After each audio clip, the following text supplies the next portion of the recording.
Part 1. When silence speaks louder than screams. The restraints weren't necessary, but Marcus Kane didn't mention that to his captors. He walked calmly between two Zolonian guards, their chitinous armor clicking with each synchronized step. The corridor stretched endlessly before them, lined with the cold blue glow of alien technology.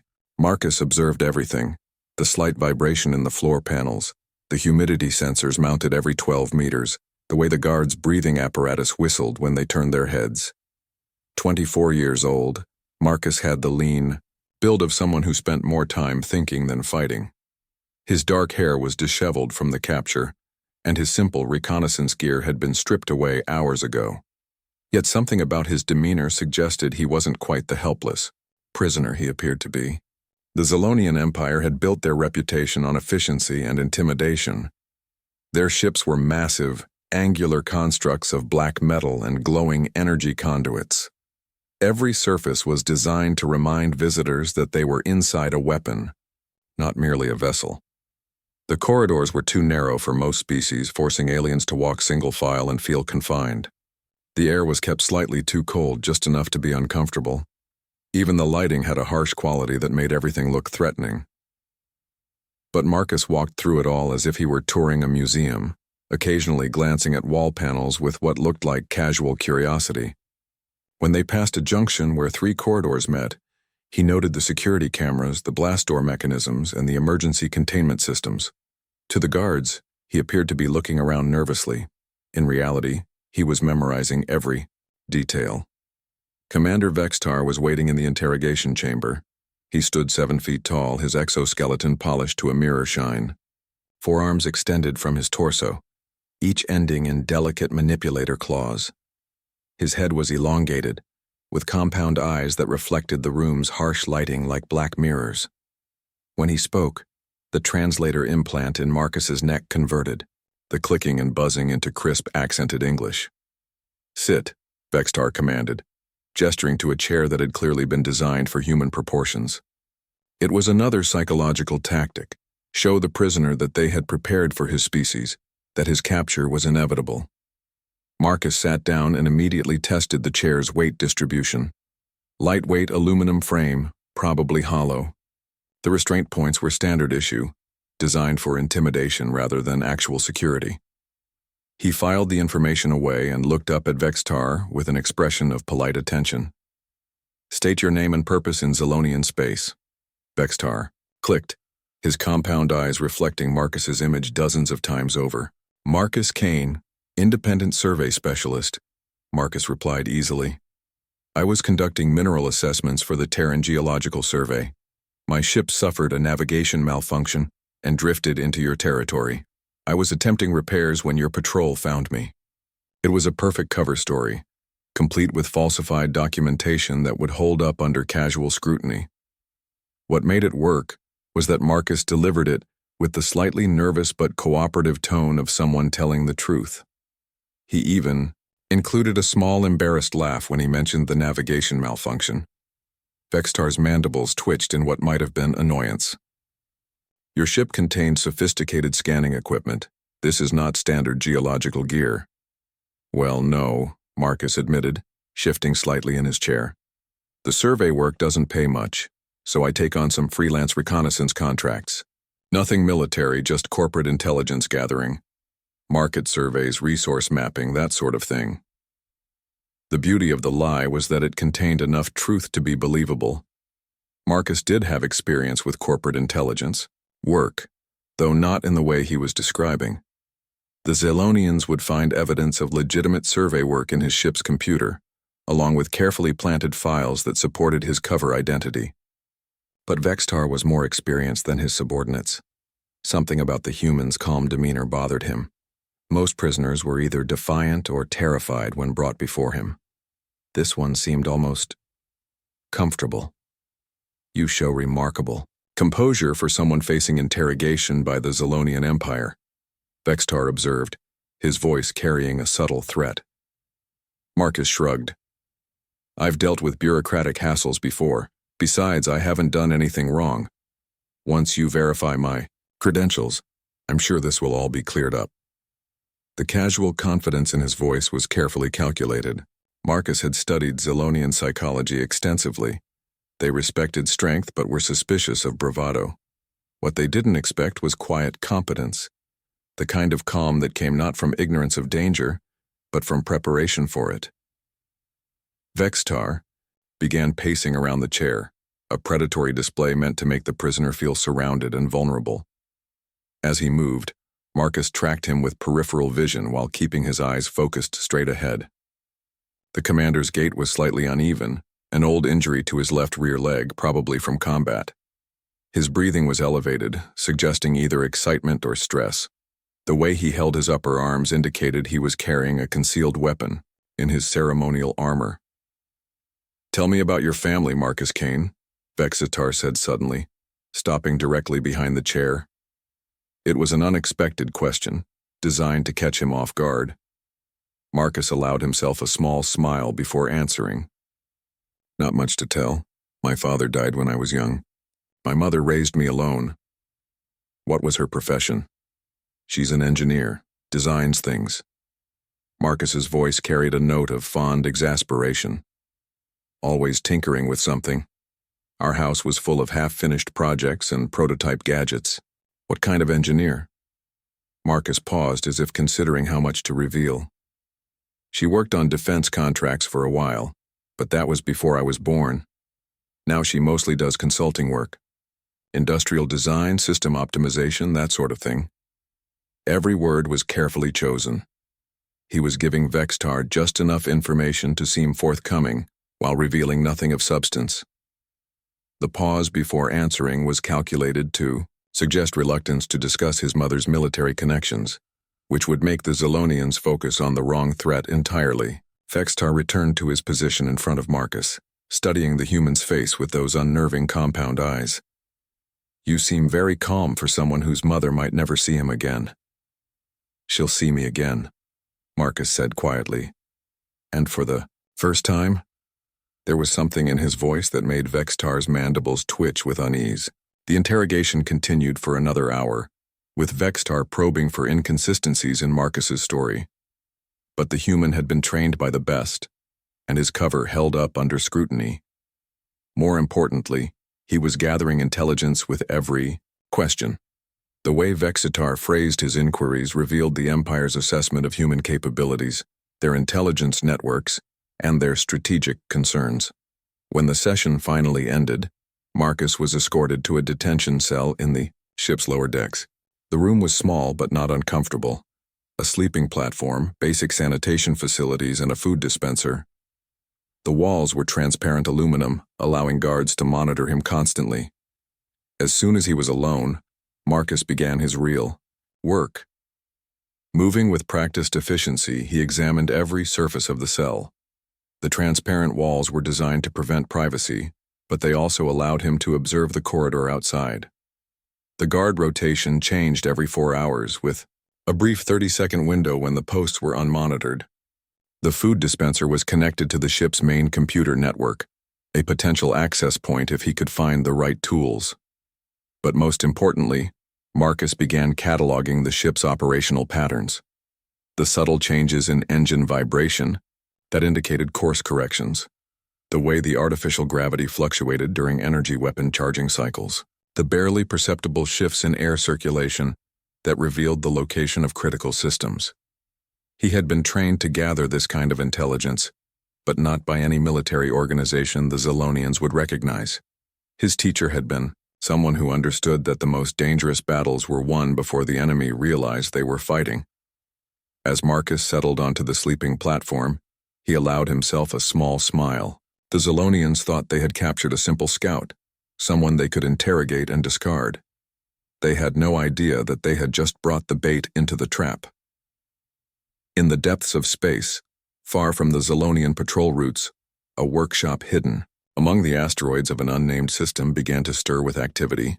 Warning beacons activated, security protocols engaged, and carefully maintained systems began their startup sequences. Dr. Elena Kane had just learned that her son was missing, and the galaxy was about to discover why separating a human family was considered one of the greatest tactical errors in known space. The hunt was about to begin. When Mothers Go to War, Dr. Elena Kane was calibrating a quantum resonance amplifier when the message arrived.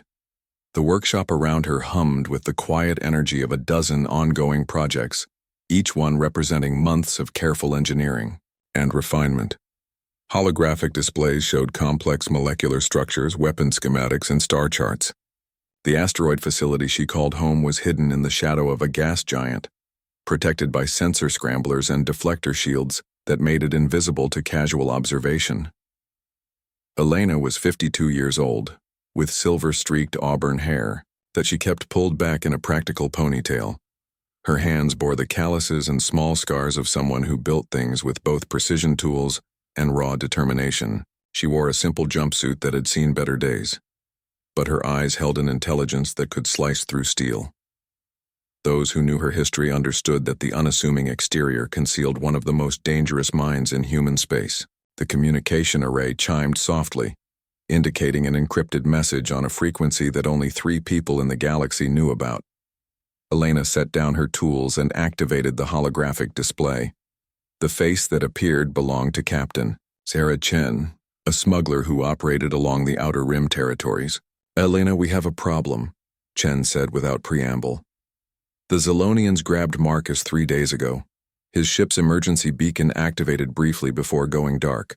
Last known position was Sector 77 Alpha." The quantum amplifier in Elena's hands didn't break when she set it down, but the workbench it rested on developed a hairline crack from the controlled force of her grip. Her expression didn't change, but something fundamental shifted in the workshop's atmosphere. The air itself seemed to grow colder. "How certain are you?" Elena asked, her voice perfectly level. 97%. I have a contact in the Zolonian merchant marine who confirmed a human prisoner was transferred to Commander Vextar's flagship.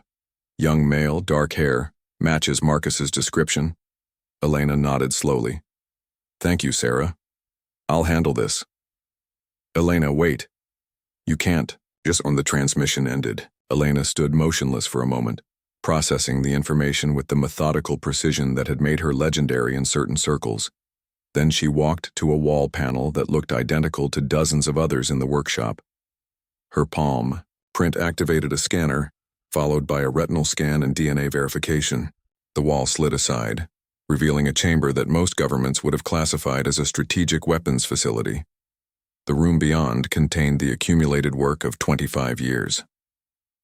Prototype weapons that violated half a dozen interstellar treaties. Defensive systems that could turn a civilian transport into a fortress. Communication devices that could slice through any known jamming technology. And in the center of it all, suspended in a maintenance cradle, was the ship that Elena had been building in secret for over a decade. The vessel looked unremarkable from the outside. Just another mid-sized cargo hauler with worn hull plating and outdated engines. But appearances were deceiving. Beneath the disguised exterior lay a masterpiece of military engineering. The hull was constructed from compressed neutronium weave, capable of withstanding direct hits from capital ship weapons. The engines were quantum tunnel drives that could outrun anything the major powers had in their fleets, and the weapon systems were unlike anything currently deployed in known space. Elena had named the ship the Reckoning, though she had never expected to use it for its intended purpose. It had been built as insurance, a final option if the carefully constructed piece of her civilian life ever shattered. Today, that piece was broken. She moved through the hidden chamber with practiced efficiency, activating systems that had been dormant for years. The ship's AI came online, its sensors beginning their startup sequences. Weapon capacitors began charging. Navigation, computers started calculating jump routes to Zolonian space. But first, Elena needed allies. The communication array in her workshop was far more sophisticated than it appeared. Using a network of hidden relay stations and quantum entanglement transmitters, Elena could reach contacts across the galaxy without fear of interception. She began making calls. The first was to Marcus Volkov, a former human military officer who now ran a mercenary company operating in the frontier territories. When his weathered face appeared on the display, Elena saw recognition and concern in his eyes. "Elena, it's been 5 years, what do you need?" My son has been taken by the Zolonians. I'm going to get him back. Volkov's expression grew serious. How many ships do you need? None. I need information and a distraction. Can you run some exercises near the Zolonian border? Something visible enough to draw their attention but not aggressive enough to start a war. Consider it done. Elena, be careful. The Empire isn't the same as it was when you were active. They've gotten more paranoid, more violent. Good, Elena said quietly. That will make them predictable. The second call went to Dr. Kenji Tanaka, a Terran Alliance scientist who owed Elena more favors than he could count. His research station was located near a major shipping lane, perfectly positioned for what she had in mind. Elena, this is unexpected. How can I help you? I need you to broadcast a research proposal on subspace frequencies. Something about quantum weapon research. Make it look like preliminary data from a classified project. Tanaka's eyes widened. Slightly. You want the Zolonians to intercept it?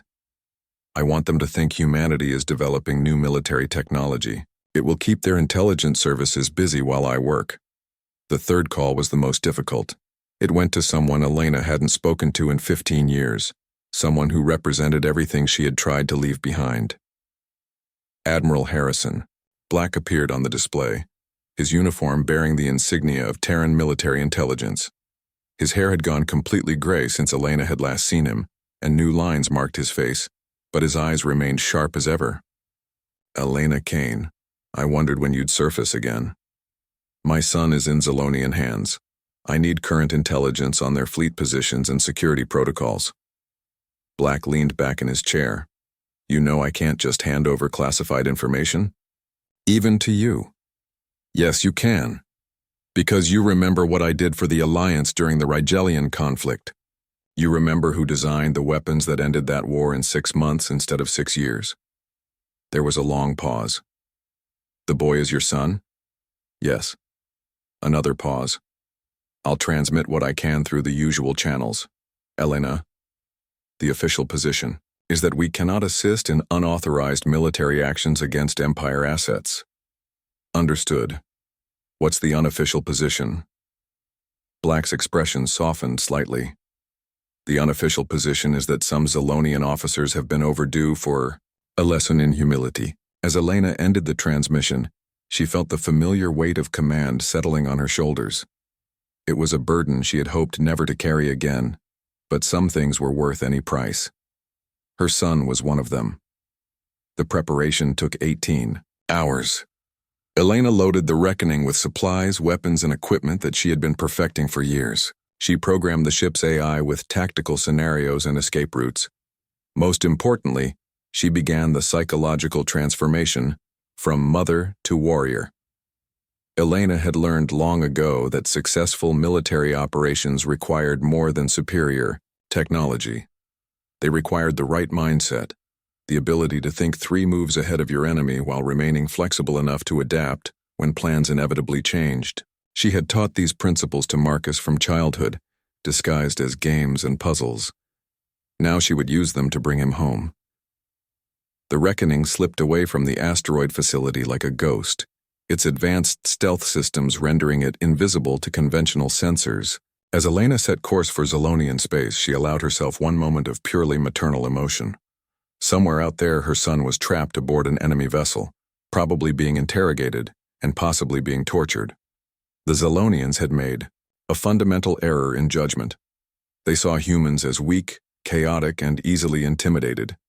They had studied human military tactics and found them lacking compared to their own rigid hierarchies and overwhelming firepower. What they failed to understand was that human strength came not from formal military doctrine, but from the bonds between individuals. They had taken someone's child, and now they would learn why that was considered the most dangerous mistake in human space. Meanwhile, aboard the Zolonian flagship Dominant Will, Marcus Kane continued his patient intelligence gathering. He had mapped the ship's internal structure, identified key personnel, and begun to understand the Empire's tactical doctrines. More importantly, he had started to plant subtle doubts in his captors' minds. During his second interrogation session, Marcus had let slip a casual comment about human defensive capabilities that made Commander Vextar pause. During meal delivery, he had asked innocent questions about the ship's crew size that revealed more than they should have. To the Zolonians, he appeared to be a nervous prisoner trying to make conversation. In reality, he was gathering the information his mother would need for the rescue he knew was coming. The Reckoning. The Zolonian flagship Dominant will hung in space like a predator at rest, its angular hull bristling with weapon emplacements and sensor arrays. Commander Vexitar stood on the bridge, watching the tactical display with growing unease. For the past 2 days, his intelligence officers had been reporting strange patterns in human activity along the border regions. Military exercises had increased dramatically. Scientific research stations were broadcasting encrypted data that suggested weapons development programs. Merchant traffic had shifted away from normal shipping lanes, as if civilian vessels were avoiding potential conflict zones. To Vextar's experienced eye, it looked like humanity was preparing for war. "Commander," his communications officer clicked, urgently, "we're receiving a priority transmission from High Command." The holographic display activated, showing the imposing figure of Fleet Admiral Korthak, the Empire's supreme military leader. His exoskeleton was marked with battle scars, and his compound eyes held the cold intelligence of a career predator. "Commander, Vextar, our intelligence services have detected concerning developments in human space. It appears they may be developing new military technologies in response to recent border incidents. Your prisoner may be more valuable than we initially believed. Admiral, the human claims to be a civilian surveyor. Our interrogations have revealed nothing of military significance. Increase pressure on the interrogation. Use whatever methods necessary. If this human possesses knowledge of new weapons programs, we must extract it before the humans attempt a rescue operation." The transmission ended, leaving Vextar with new orders and growing concerns. He had been interrogating prisoners for 15 years, and something about the human bothered him. Marcus Kane was too calm, too observant, too comfortable in a situation that should have terrified him. But Korthak's orders were clear. What neither Vextar nor his admiral realized was that they were responding exactly as Elena Kane had predicted. The false intelligence she had arranged was drawing their attention away from the real threat approaching through dark space. The Reckoning had been traveling for 36 hours, using quantum tunnel drives to cover distances that should have taken weeks. Elena's ship moved through the void like a hunting shark, invisible to the Zolonian sensor networks that swept space for threats. Her destination was a carefully chosen intercept point where the Dominant will would pass during its routine patrol pattern. Elena sat in the command chair, surrounded by holographic displays showing ship schematics, tactical projections, and real-time intelligence feeds. The bridge was compact but efficiently designed, with every system optimized for single-person operation. She had built this ship to be an extension of her own capabilities, and after years of planning, it finally had a purpose. The communications array chimed softly. A new message had arrived through the quantum relay network, this one from an unexpected source. The face that appeared belonged to Captain Sarah Chen, but her expression was urgent. "Elena, I just intercepted Zolonian military traffic. They're moving to enhanced interrogation protocols. Your boy doesn't have much time." Elena's fingers tightened on the command console. Enhanced interrogation was a euphemism for torture, and she knew that Marcus would resist as long as possible. But even the best training had limits, and she couldn't allow her son to suffer for her mistakes. Acknowledged Sarah. Beginning final approach. Elena activated the ship's tactical systems, weapon capacitors charged to full power, defensive screens energized. The quantum tunnel drive began calculating micro-jumps that would bring the Reckoning directly alongside the Zolonian flagship. She had one chance to get this right, and failure would mean losing the only family she had left. Aboard the Dominant will, Marcus felt the change in the ship's operational rhythm. The engine harmonics had shifted slightly, suggesting a course change. The guard rotation had been reduced, with additional security personnel moving toward the upper decks. Most telling of all, The air circulation system was cycling with the pattern used when the ship prepared for combat operations. During his third interrogation session, Marcus noted that Vextar seemed more aggressive, more desperate for information.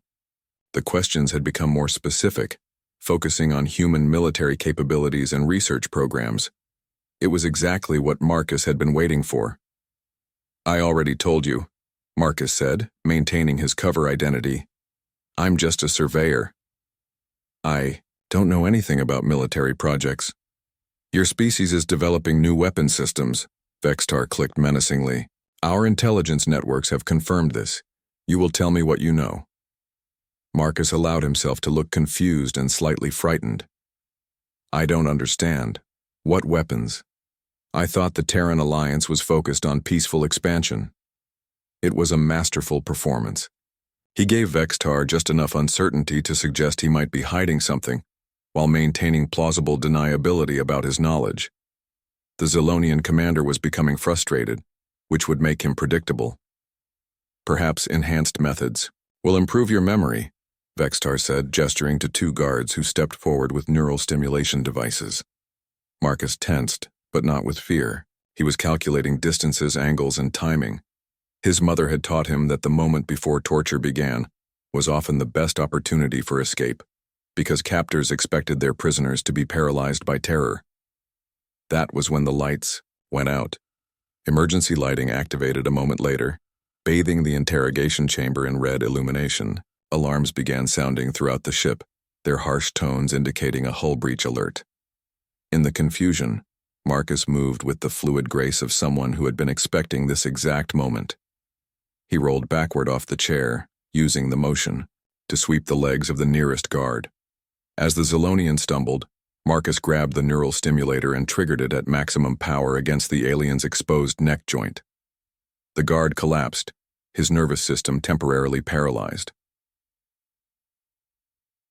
"Torrijo," second guard was raising his weapon when Marcus threw the stimulator with perfect accuracy, striking the alien's compound eyes. As the Zilonian reeled backward, Marcus closed the distance and delivered a precise strike to the nerve cluster at the base of the creature's skull.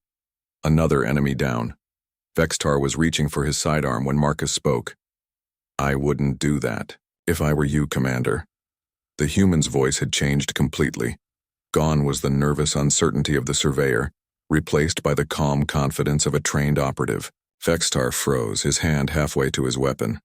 "You're not a civilian," the commander clicked accusingly. "No," Marcus agreed, retrieving one of the fallen guard's rifles. "But I am someone's son, and she just arrived." Throughout the dominant will, chaos was spreading like a virus. What had appeared to be a catastrophic hull breach was actually something far worse. The ship's computer systems were being systematically compromised, with security protocols failing, and vital systems shutting down seemingly at random. Weapon systems locked out their operators. Life support began cycling erratically. Most critically, the quantum communication array started broadcasting the ship's location and status to every receiver within a dozen light-years. On the bridge, Vextar's officers struggled to understand what was happening. Their instruments showed a small vessel, attached to their hull like a parasite, but all attempts to target it with defensive systems failed. The intruder's ship was somehow interfacing directly with their computers, turning the dominant will's own technology against itself. "How is this possible?" the tactical officer buzzed frantically. "Our security systems are supposed to be impenetrable." What they didn't understand was that Elena Kane had spent 25 years studying Zilonian technology, looking for weaknesses and backdoors. The Empire's rigid military doctrine extended to their computer systems, which relied on standardized protocols and centralized control. It was efficient and predictable, which made it vulnerable to someone who understood the underlying architecture. Elena stood in the Reckoning's airlock, checking her equipment one final time. She wore powered armor that she had designed herself, its matte black surface covered with sensor arrays and weapon mounts. The helmet's heads-up display showed her the ship's internal layout, security camera feeds, and the location of every life form aboard. The cutting torch made quick work of the Zilonian hull plating. Elena stepped through the breach into a maintenance corridor, her armor systems immediately adapting to the alien atmosphere and gravity. She moved with the controlled urgency of someone who had planned every step of this operation in advance. The ship's internal sensors detected her presence, but the countermeasures she had programmed were already in effect. Security cameras showed empty corridors. Motion detectors registered nothing. The dominant will's computer systems had been convinced that the intruder was a harmless maintenance drone. Elena's path through the ship was a masterpiece of tactical planning. She avoided the main corridors where armed response teams were gathering, instead using service tunnels and maintenance shafts to approach the detention level. Every move was calculated to minimize resistance while maximizing psychological impact on the crew. When she finally reached the interrogation chamber, Elena found her son holding Commander Vextar at gunpoint while two guards lay unconscious on the floor. Marcus looked up as she entered, his face breaking into the first genuine smile he had worn in days. "You're late," he said. "Traffic was heavy," Elena replied, her voice carrying warmth despite the combat situation. "Are you hurt?" "Nothing permanent, but we should probably leave soon. I think I upset some people." Elena turned her attention to Vextar and the Zilonian. Commander felt something he had never experienced before: genuine terror. The human female was smaller than him, her armor less impressive than his own, but something about her presence filled the room with menace. "Commander Vextar," Elena said, her voice conversational despite the circumstances. "I'm Dr. Elena Kane. You took my son." "This is an act of war," Vextar clicked, trying to maintain his authority. The Empire will do nothing," Elena interrupted, "because officially this never happened. Your ship suffered a computer malfunction that resulted in the escape of a prisoner who was never supposed to be here in the first place." She gestured to Marcus, who began applying neural stimulators to the unconscious guards. The devices would erase the last several hours from their memories, leaving them with confused recollections of system failures and accidents. "You see, Commander, the interesting thing about taking prisoners illegally is that you can't complain when they disappear. Your report will say that the human died during interrogation due to medical complications. Very sad, but these things happen." Vextar realized that the human female had outmaneuvered him completely. There would be no official record of the capture, no evidence of the rescue, and no way to pursue the matter without admitting to unauthorized actions that would anger his superiors. "But I want you to remember this," Elena continued, stepping closer to the alien commander. "I want you to remember that one human female infiltrated your flagship, defeated your security systems, and rescued her son without firing a shot. I want you to tell that story to your colleagues, Commander. I want word to spread throughout the Empire about what happens when you threaten a human family." The neural stimulator touched Vextar's neck, and his world went dark. Elena and Marcus made their way back through the ship, moving with the confidence of people who owned the space they occupied. The Reckoning detached from the Zilonian hull and accelerated away, leaving behind a flagship full of confused aliens and mysteriously malfunctioning systems. As they entered hyperspace, Marcus finally asked the question that had been bothering him. "Mom, how long have you been planning this?" Elena smiled as she set course for home. "Since the day you were born, sweetheart. Since the day you were born." Behind them, the dominant will drifted in space while its crew tried to understand what had happened. Commander Vextar would wake with no memory of the last 6 hours, but somehow he would always remember the lesson he had learned about underestimating human determination. The galaxy was vast and full of dangerous species, but none more dangerous than a human protecting their family. The Zilonian Empire had learned this truth the hard way, and they would never forget it. In the depths of space, mother and son flew, home together, leaving behind only whispers and warnings about the day a single human had made an entire empire afraid.